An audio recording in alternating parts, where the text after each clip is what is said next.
Triangle आपने तैयार किया है बिल्कुल उसी से आप 30 डिग्री के भी रेशोज निकाल सकते हो। मैं आपको भी 30 डिग्री के रेशोज निकाल के दिखाती हूँ। ये वाली जो टेबल है ये आप प्रिजर्व कर लो, फिर आपके पास ये ट्रायंगल है, आप इसी से 30 डिग्री निकालोगे। उससे पहले एक बात समझ लो कि अगर हम इस ट्रायंगल का एंगल 30 यूज कर रहे हैं तो इसमें ये a√3 will be acting as a base. जो भी साइड एंगल को टच कर रही होती है उसी को हम बेस मानते हैं, और अदर साइड जो एंगल को टच कर रही है वो लॉन्गेस्ट साइड है, that will be the hypotenuse. तो अब मैं रेशोज निकालने जा रही हूँ एंगल 30 के, वो भी आप देख लो कि कैसे निकालने हैं।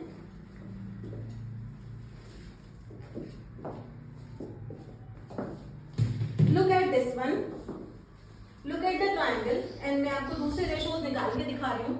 अगर आप ले रहे हो यहाँ पे sin 30 degree, look at sin 30, sin 30 में फिर से आपको लगाना है परपेंडिकुलर अपॉन हाइपोटेन्यूज। उसके लिए परपेंडिकुलर रहेगा स्मॉल a, तो आपके पास आएगा small a upon 2a। cos 30 के लिए आपके पास रहेगा a√3 base upon hypotenuse. Hypotenuse है यहाँ पर 2a, कट करके आपके पास आ रहा है 1/2 और यहाँ आ रहा है √3/2। फिर आप देखो टेंजेंट थीटा, यहाँ पर आपके पास tan 30 परपेंडिकुलर अपॉन बेस।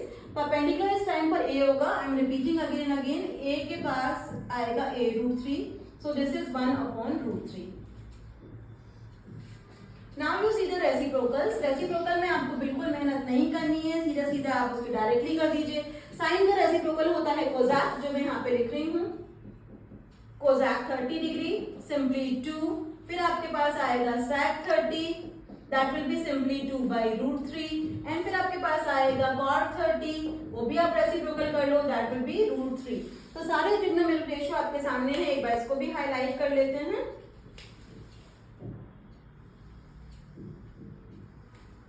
इसको निकालने का तरीका आप स्क्रीनशॉट भी ले सकते हो, सो दैट आपके पास सारी वैल्यूज के डेरिवेशंस हो। एक बार फिर से देख लीजिए आप लोग, क्योंकि जो भी मैंने यहाँ पे रेशियोज दिखाए हैं they are coming, they are derived from the same triangle. एक बड़ा ट्रायंगल जो हमने इक्विलेटरल लिया था, उसके बाद हमने उसका आधा ले लिया। हमारे सारे रेशियो लिखने का तरीका बड़े ट्रायंगल से नहीं आ रहा है, छोटे ट्रायंगल से आ रहा है। अगर आप इसको सेपरेट बना लेते हो तो आपके 30 भी आ गए, 60 भी आ गए। इस पूरी वीडियो में आपने 45 डिग्री सीखा, 30 डिग्री सीखा और 60 डिग्री सीखा। ये जो सारे एंगल सीखे हैं इनकी प्रैक्टिस कर लो। डेरिवेशन बोर्ड एग्जाम में आ चुके हैं, इस बार भी आ सकते हैं। We have few days left for the mathematics board exam. ऐसे ही रोज मैं आपको कुछ ना कुछ अच्छी चीजें सिखाती रहूंगी। Keep tune with me.